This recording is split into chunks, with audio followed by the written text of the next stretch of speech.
I will do as much as possible in English. And okay, why indigenous strategies? Because they are surviving our policies in Brazil. They are surviving, and they are in the Amazon, and they are important. We have those indigenous lands and people there. It's the main cause. This is why we study the indigenous and their lands, because they represent a big portion of our territory. They are there. They give us some environmental benefits. They give us to Brazil, and they are important globally, because Amazon is a very big portion of territory, and they can influence the climate change. But they are under threat.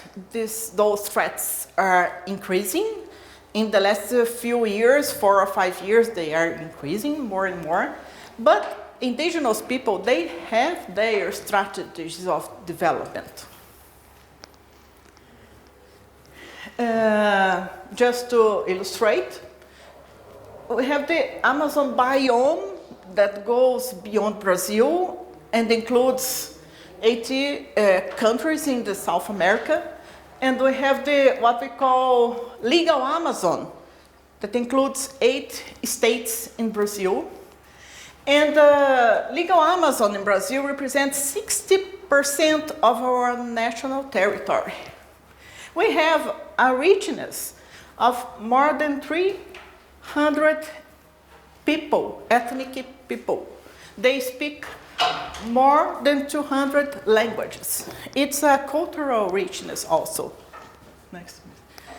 This map, although it's not so updated, shows in these red areas how much the use for land goes through the Amazon, and we call this arco de desmatamento, or the frontier development, the deforestment frontier, because it comes, of course, from the rest of the country through the Amazon, because we have this region. This yellow is we call non-destined areas, which means that they are not supposed to be reserves or parks, and they belong to the government, either federal or state governments. And we clearly see that since the 1980s, we are creating parks, conservation units, and also protecting the indigenous territories and the indigenous lands. The demarcation and recognition of the indigenous rights, it improved since the 80s, especially in the decade of 1990s, after our new constitution in 1988. And if you see this green, softer green, they are conservation units. The greens are indigenous lands. 90% of indigenous lands in Brazil are located in the Amazon region. And they are stopping deforestation, really, because you can see around, this is one of our biggest areas, is Parque Nacional do Xingu Indigenous. And you'll see that it's all over deforested. We have soy crop, and the indigenous park is still green. You can go through Google and Google Earth and see clearly border of the indigenous lands and the other lands surrounding them. Then that's why they are important from the climate change point of view. And if we don't preserve this richness and this forest, of course they will influence the imbalance of carbon in the planet and the climate change. Also, but primarily, they will influence in Brazil. In Brazil, we have a good hydrological climate equilibrium that makes Brazil agriculture potential, agriculture potency, and agriculture power. But we are already noticing effects of climate change in Brazilian agriculture in other areas of Brazil. And the indigenous people are also noticing those changes. Here is, just for instance, for an example, this is the Suruí people in Rondônia. This is a picture from Google Earth, and in all indigenous areas in the Amazon, you can see this pattern of this. You see clearly the borders, because inside the indigenous lands, they preserve their areas, because to their lifestyle, their way of living, their way of living with the nature, they use extractive products. And it's interesting to see that they are really working as bloqueio do desmatamento. How can I say stopping? For deforestation block. Yeah. O próximo, por favor. Then it's one of the main environmental benefits they provide to us. And of course, they avoid the emission of carbon, and we preserve biodiversity, and regulate the climate, mainly rain and rivers and hydrological cycle. And if it has enormous potentials in terms of bioeconomy, which is very fashion nowadays. But in fact, nobody knows exactly what bioeconomy is. We are trying to improve, and people describe bioeconomy in different ways.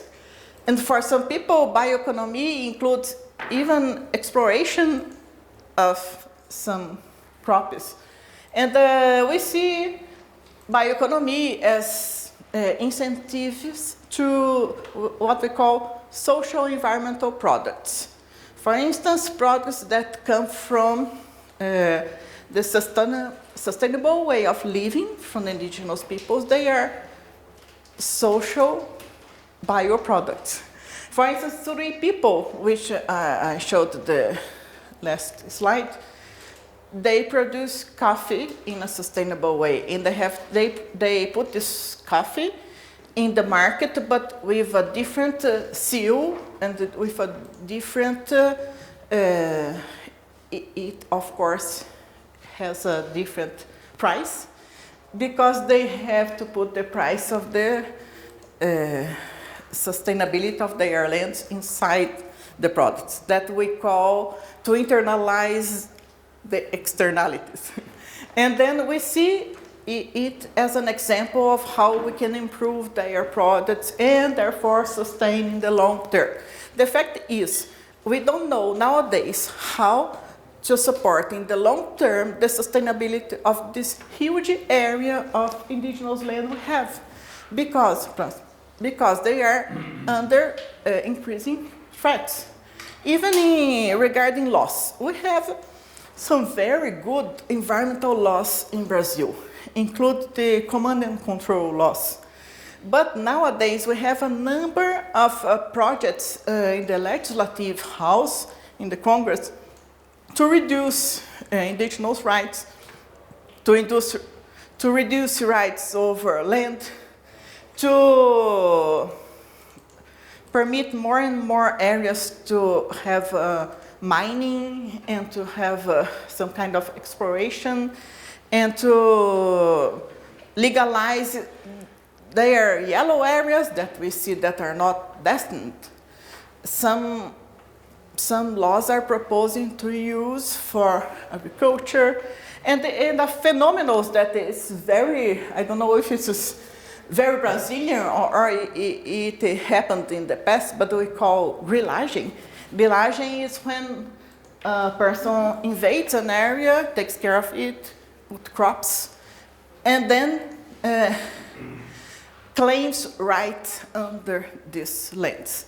That's what's happening today a lot under these areas, because it's very difficult to implement command and control in an area at this size of the Amazon.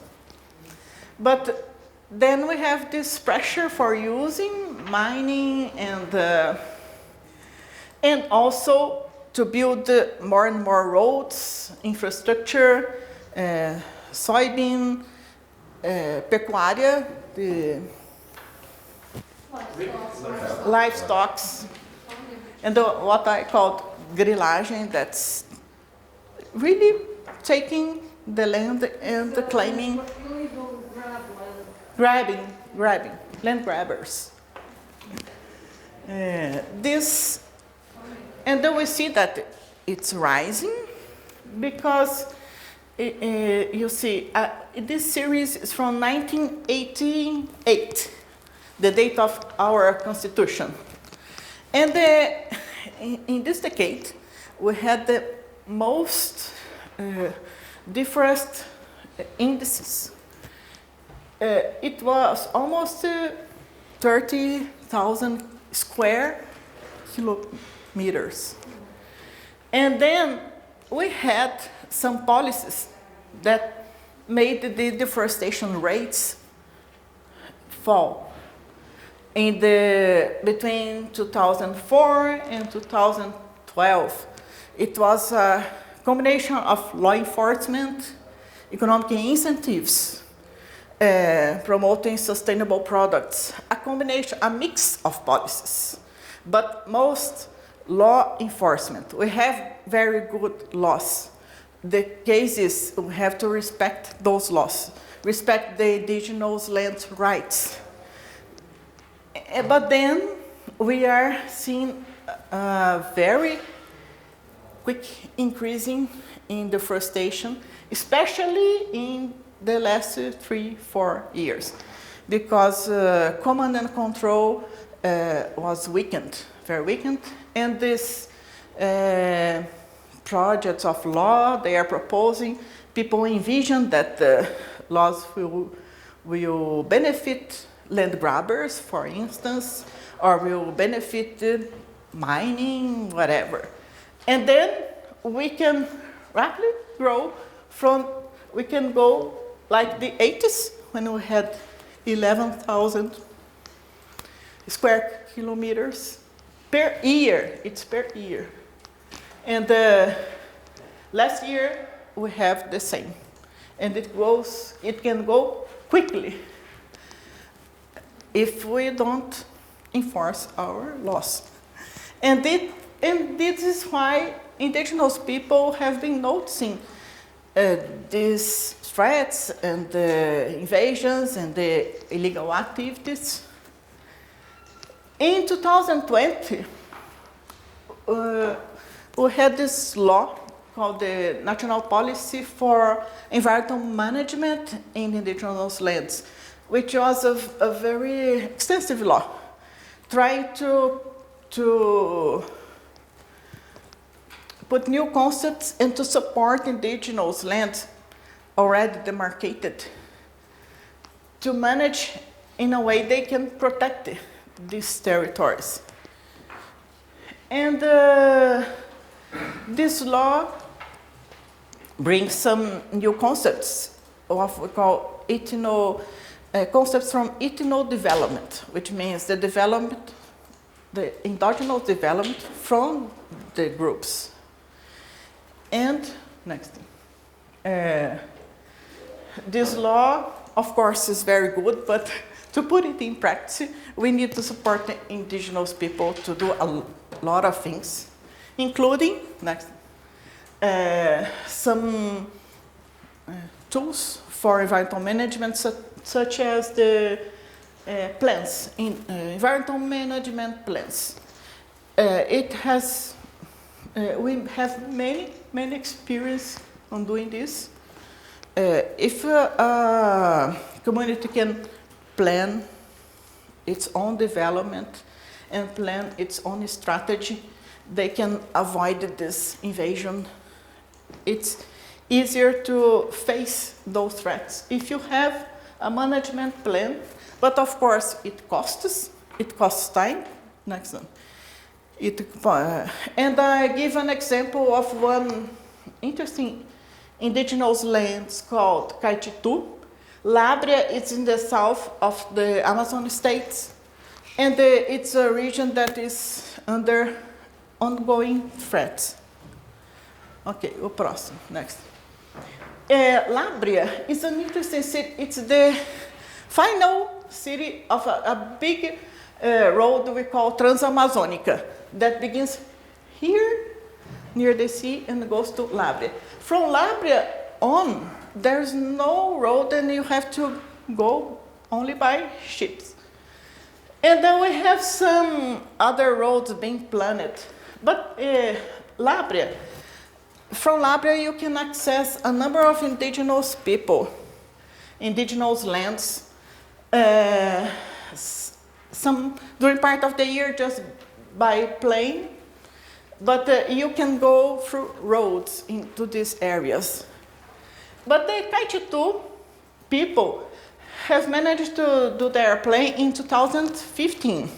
And this kind of plans, of course, you need a number of partners, including Brazilian government and NGOs, because the development and the development strategies cannot be made by only one institution, of course. And it's beginning, for example, in the Caititu, we can map where they do more extractive things, where they fish, and then where there are some points in red that if you can make more surveillance there, you can avoid the land grabbers and the illegal activities. This is why environmental management is also associated with territorial management and territorial rights and surveillance. For instance, in the middle of the forest, you can find this warning, protected the land.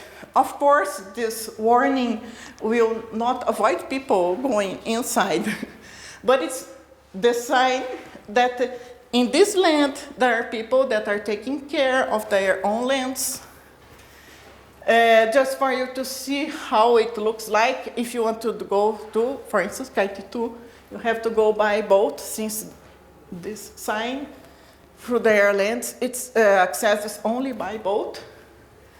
Their community, I put some photos just for you to see how difficult it is to access those communities. And even though people from outside access those communities and can take their resources.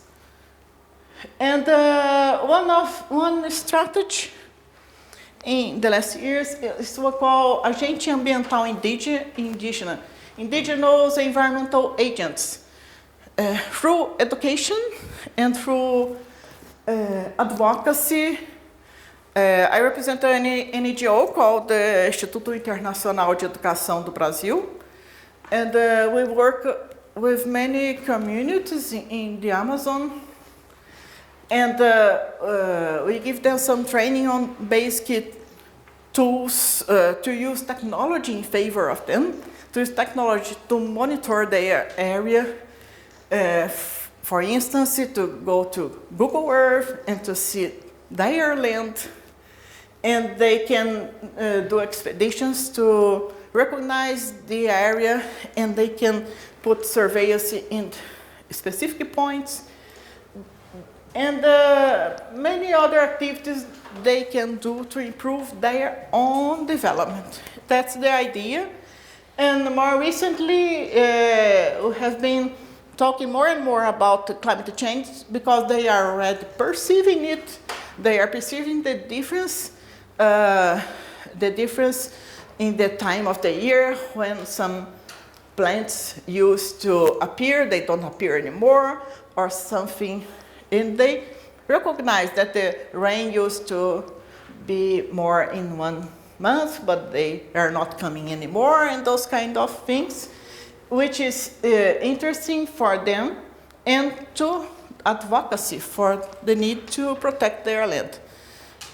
Just a very brief idea of what strategies we can do to support indigenous lands.